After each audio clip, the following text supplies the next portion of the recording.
کا کانٹیکسٹ تو ڈفرینٹ ہوگا. مطلب یہ سر یہ اب دیکھیں نا جو پاپولر نقطۂ نظر ہے اسلام کو دیکھنے کا, جی وہ اس میں سورسز آف اسلام جو ہیں اس کو دیکھنے کا نقطۂ نظر کچھ ٹھیک نہیں ہے. اور یہ میں عام انسان کی حیثیت سے بات کر رہا ہوں. اینڈ ٹرسٹ می, یہ سورسز آف اسلام کی ڈبیٹ, قرآن سنت حدیث, اس کو کیسے دیکھنا چاہیے, اگر میرے جیسا عام آدمی بیٹھ کے یہاں سمجھ سکتا ہے, اس بارے میں بات کر سکتا ہے, تو اس کا مطلب ہے یہ سمپل باتیں ہیں. جی تو یہ نہ سوچے گا کہ میں کوئی اسکالرلی باتیں کر رہا ہوں یا یہ مشکل باتیں ہیں. جو میں باتیں کر رہا ہوں یہ ہر مسلمان کو, جو اپنے آپ کو مسلمان کہتا ہے, اس کو یہ باتیں آنی چاہیے. آنی چاہیے, اس پہ ڈسکشن ہونی چاہیے. لیکن سر یہ تھوڑا سا رسکی اپنے اسٹیٹمنٹ دیں کہ حدیث ہے اور قرآن اس کے اپوزٹ کہہ رہے ہیں. انڈرسٹینڈ نہیں, میں وہ پوری بات مجھے کرنے دیں نا, وہ پوری بات نہیں کریں گے تو پھر یہیں سے جو ہے نا وہ ون لائنرز نکلتے ہیں. نہیں, میں یہ کہہ رہا ہوں کہ seemingly on the face of it ایسے لگ رہا ہے, اچھا لگ رہا ہے کہ ایسے لگ رہا ہے, ابھی میں بتاتا ہوں کہ وہ کیوں صحیح نہیں لگ رہا. ایسے لگ رہا ہے کہ قرآن کہہ رہا ہے کہ جی دیر از نو کمپلشن ان ریلیجن, دین میں کوئی جبر نہیں ہے آپ. اور یہ کن کو کہہ رہا ہے, کفار کو. ان کو کہہ رہا ہے کہ ہم نے, اللہ تعالیٰ کہتے ہیں سیدھا راستہ بھی دکھا دیا اور غلط راستہ بھی تمہیں پتہ ہے, اب تم نے کون سا راستہ اختیار کرنا ہے, اس میں کوئی جبر نہیں ہے, جو دل کرتا کرو. دنیا کے اندر اسی آزادی کے اوپر جو پورا امتحان بیسڈ ہے. دین کے فیصلے آخرت میں ہوں گے کہ کس نے صحیح دین اختیار کیا, کس نے غلط دین اختیار کیا. آپ صلی اللہ علیہ وسلم سیمنگلی کہہ رہے ہیں کہ جو اپنا دین تبدیل کرے اسے قتل کر دیا جائے. جب میں اپنے اس دور میں جب میں ایگنوسٹک ہوتا تھا تو میرے نزدیک سب سے بڑی کانٹرڈکشن تھی.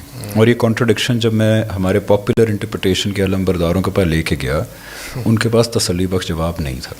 میں نے پوچھا بھی یہ کیا ہے, تو انہوں نے کہا جی اصل میں دیکھیں, مجھے اس طرح کے جوابات ملے کہ ہمیں اصل میں جی اسلام کو آخرت کی لوگوں کی بڑی پرواہ ہے, تو جو انسان اپنا دین اگر بدل لے گا تو اس کی آخرت برباد ہو جائے گی, تو اس کی آخرت بچانے کے لیے ہم اس کو قتل کر دیں گے.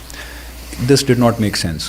بھی اس کی آخرت ہے, اس کو دیکھنے دیں, قیامت کے دن اگر وہ دوزخ میں جانا چاہتا ہے ہم دنیا میں اس کو قتل کر دیں. پھر کچھ اس طرح کے جوابات ملے کہ جی دیکھیں اسلام ایک دین ہے, وہی جو دین و مذہب والی ڈبیٹ ہے کہ اسلام ایک دین ہے اور دین ریاست ہوتی ہے, تو اگر آپ دین چھوڑتے ہیں تو یہ ریاست سے غداری ہے, اس لیے جو ہے اس کی سزا موت ہے.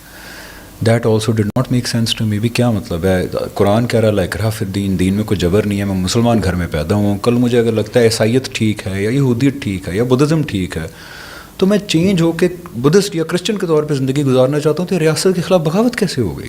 سو سی 2+2 واز ناٹ میکنگ 4. لیکن حقیقت بہرحال ہے کہ قرآن کہہ رہا ہے لا اکراہ فی الدین, لیکن حدیث موجود ہے جو کہتی ہے کہ جو اپنا دین بدلے اس کو قتل کر دیا جائے. یہاں پہ غامدی صاحب آتے ہیں. یہاں پہ غامدی صاحب آ کے کہتے ہیں کہ دیکھیں حدیث کو انڈیپینڈنٹلی نہیں سمجھنا چاہیے, حدیث کو قرآن کی روشنی میں سمجھنا چاہیے. غامدی صاحب کو حدیث ریجیکٹر کہا جاتا ہے, حالانکہ حقیقت یہ ہے کہ انہوں نے کسی ایک حدیث کا انکار نہیں کیا. وہ صرف یہ کہتے ہیں کہ حدیث جو اخبار احد پہ بیسڈ ہے اس کو قرآن کی روشنی میں سمجھنا چاہیے, اس کو انڈیپینڈنٹ سورس آف ریلیجس احکامات نہیں سمجھنا چاہیے.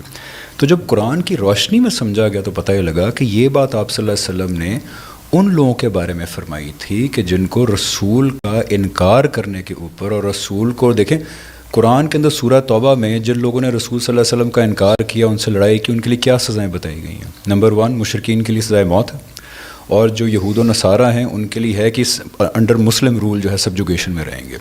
تو جن لوگوں کے اوپر سزائے موت اللہ نے مشرکوں پہ اس کو اناؤنس کی تھی فار ریجیکٹنگ دا رسول آف گاڈ, یہ ان لوگوں کے بارے میں آپ صلی اللہ علیہ وسلم نے فرمایا تھا کہ اگر وہ سزا سے بچنے کے لیے مسلمان ہو گئے, اب اگر یہ اپنا دین تبدیل کریں تو اسی سزا کا اطلاق ان کے اوپر ہو جائے گا. پتہ یہ لگا کہ یہ بات آپ صلی اللہ علیہ وسلم نے اپنے مخاطبین کے لیے, اپنے امیجیٹ آڈینسز کے لیے کی تھی جن کو اللہ تعالیٰ کے رسولوں سے متعلق قانون کے تحت ان کو سزائے موت دی جا چکی تھی, کیونکہ وہ مشرک تھے اور انہوں نے رسول کا انکار کیا تھا اور رسول کے ساتھ لڑائی کی تھی.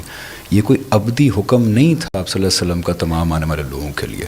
تو اس لیے مرتد یعنی کہ آپ صلی اللہ علیہ وسلم کے بعد اب کوئی انسان مسلمان ہو اسلام چھوڑ دے, کرسچن ہو مسلمان ہو جائے, مسلمان ہو کرسچن ہو جائے, اس کے اوپر اس سزا کا بالکل اطلاق نہیں ہوگا, کیونکہ یہ آپ صلی اللہ علیہ وسلم کی امیجیٹ آڈینس کے لیے امیجیٹ آڈینس کے لیے تھی. لیکن سر حضرت ابوبکر صدیق اگر ہم دیکھیں تو انہوں نے تو جو اسلام سے مرتد ہوئے تھے لوگ, وہ باغی